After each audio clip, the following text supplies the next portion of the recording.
So welcome to the Workshop Therapy Podcast. I'm your host, Andrew, and today I have a different guest than usual. This is my brother, Heath. Say hi, Heath. Hey, how are you? He's a genius professor from University of Massachusetts. He teaches physics and has been doing that for a number of years now. 23 years. Yeah, so he's famous, and he knows all about how to educate people.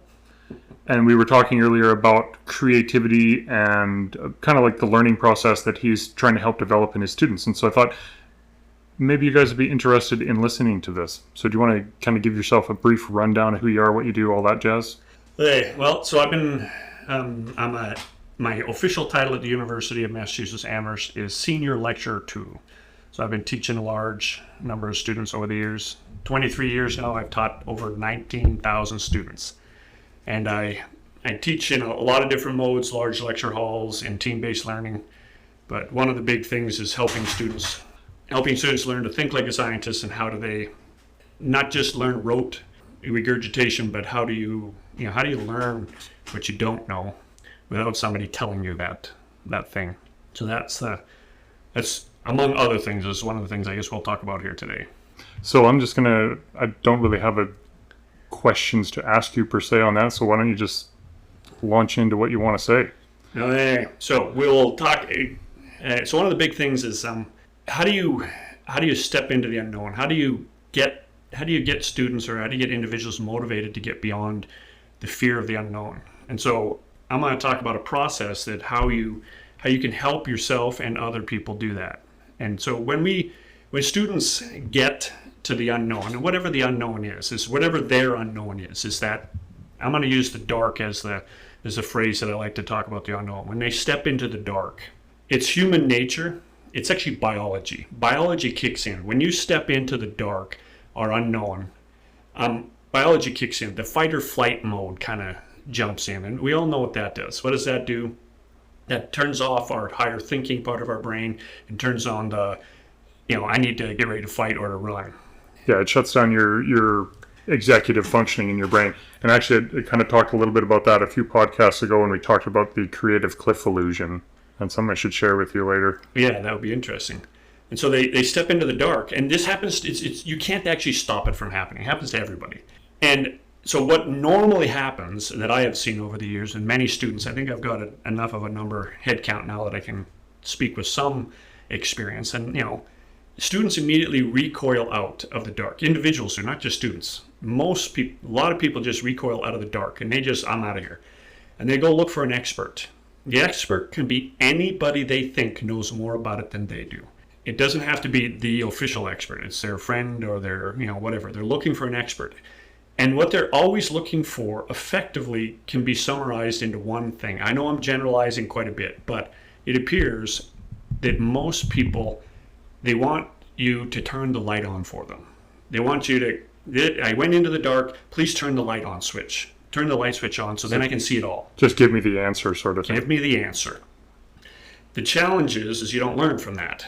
Now, I always tell my students, I say, well, when you step into the dark, you can do one of two things. You can recoil out or you can stay. If you stay in the dark, what ends up happening? Your eyes adjust.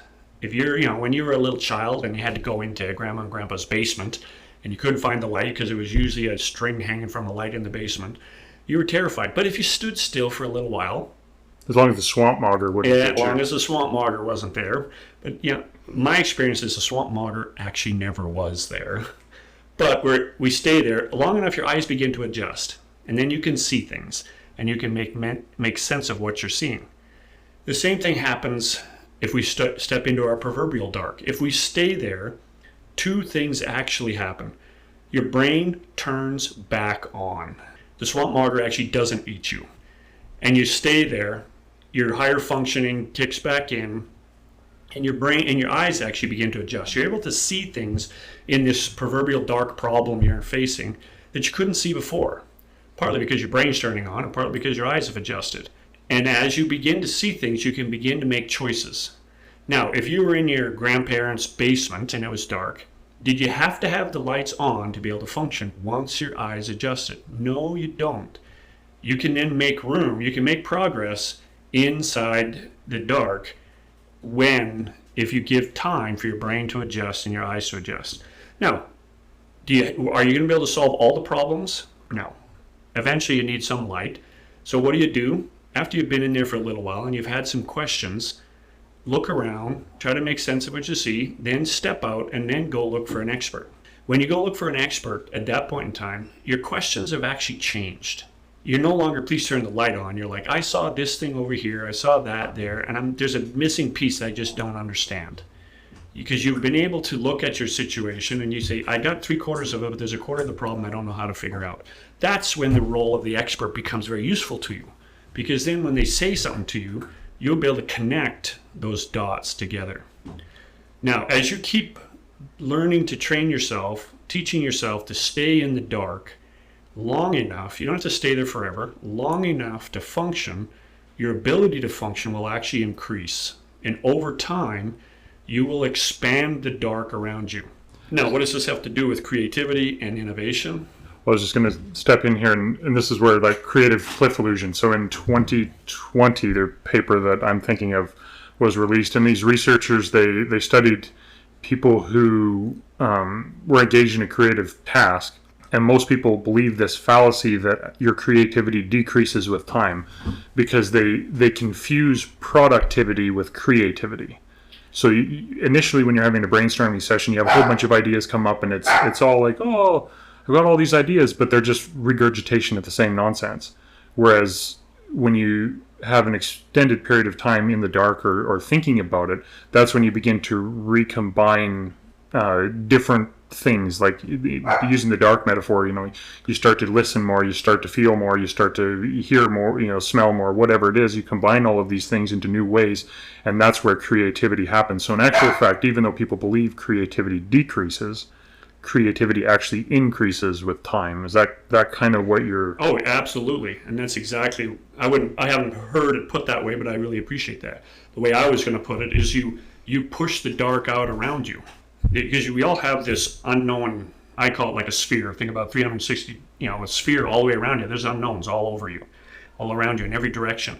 If you push that unknown out, and now I work as a professor at a university, and so I'm trying to teach students how to be a science and how to do science and how we progress in science. But I think this applies to everything.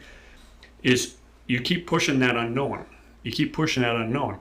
Eventually, though, something actually I like to use the word magical happens. You keep pushing that unknown out, and you keep crossing that threshold of your dark. One day in the future, not immediately, one day in the future, you're going to step into that dark.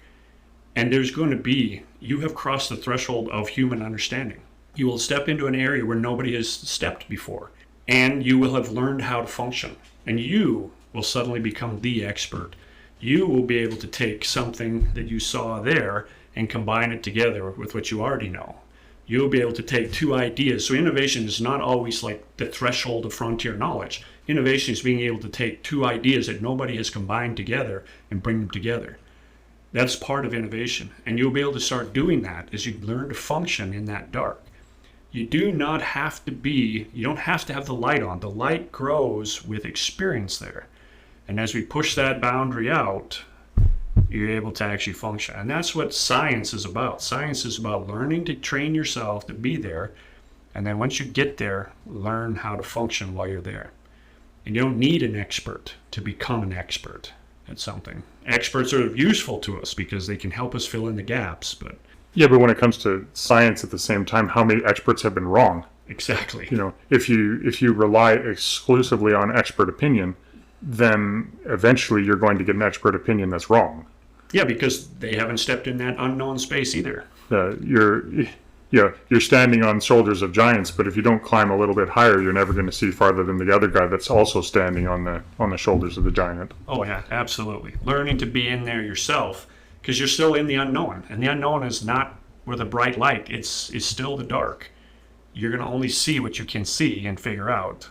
Then you go back again and figure out a little bit more, and become comfortable with that. If one becomes comfortable with that, the unknown, you can actually do a lot of things. You can function, you can create, and you can change the world. Yeah, and it doesn't just apply to like science or like your physics, right? It doesn't just apply to that. It applies to creativity in general. And I think we often mistake creativity for art versus creativity versus for innovation and thinking. But yeah, one of the other things we were talking about earlier before we turned on the mics was inspiration and that. And you had some interesting thoughts about inspiration. You carry around a little moleskin notebook that fits in your back pocket, right? Yeah, they're called the if you want to look up what they are, they're called the moleskin, but they are the cashier collection is what they're called. They're the small. They're like a 3x5 kind of size. So for those of you who are listening and obviously can't see this, I will throw a link to, you bought these on Amazon, right? Correct. Yeah. So I'll throw a link in the show notes so you can go look at them and he can kind of describe why he uses these for you. So I'm assuming Andrew here has talked about, you have inspirational thoughts. You have these, I call them light bulb moments. You have a light bulb moment. The beauty of a light bulb moment is they're super bright. The problem with light bulb moments, they're like a camera flash. They're very bright, but then they dim very, very quickly. Thoughts and inspiration don't just hang on. We sometimes mistakenly think, that was so bright, I'll never forget it. But a half an hour later, we were like, I have no memory of what I was thinking about. And so one of the things that a friend of mine from years ago shared with me, he says, well, when you have a journal's most value is when you can write down your thoughts and, what are you thinking in the moment. If you wait till the night to write in your journal, then it's just a travel log. And so I started carrying around these little moleskin. Well, I actually tried all kinds of different little books that I put in my pocket. The problem is they all fall apart. They can't take the beating that a back pocket does to some. So I bought these little moleskins. There's no sponsor here by Moleskin. They're not sponsoring this at all. However, if they hear this and want to, I'm more than happy to make some money off the deal. But yeah. these moleskin books are stitched, so they actually can stay together and they can take a beating in your pocket. But I always carry these things with me. I have one in my back pocket all the time and a pen.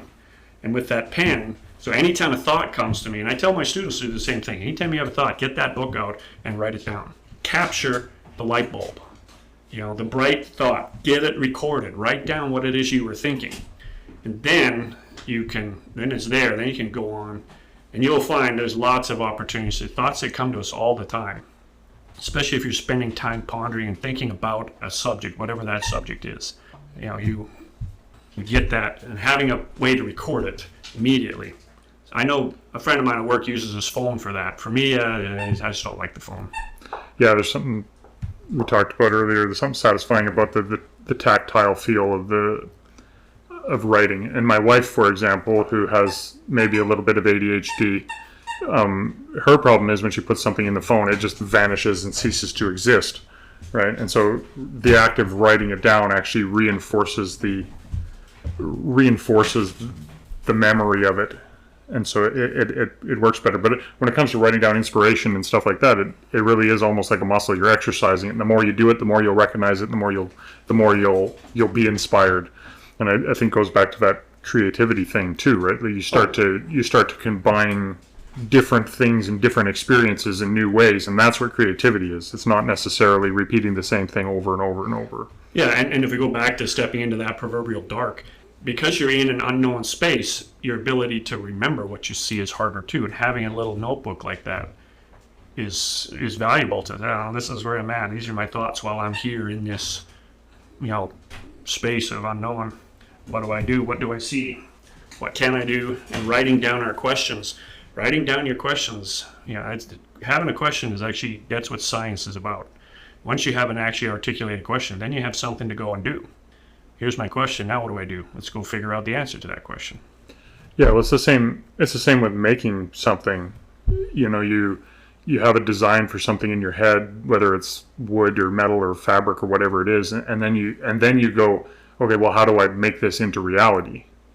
And you frequently say you don't know what you don't know, but as you combine the different aspects of things that you do know, then you begin to learn a few things that you don't know. Yeah, and you don't know what you don't know, but that's not an excuse to not ask a question. Yeah, you won't find out if you don't ask the question. Yeah, and your questions will get better with experience too. Your first questions will be kind of pathetic questions. And that's because that's normal. Like, it's a skill of anything. You're not good at anything the first time you try it. Yeah. But if you keep practicing that, you'll get better and better and better at it. the next thing you know,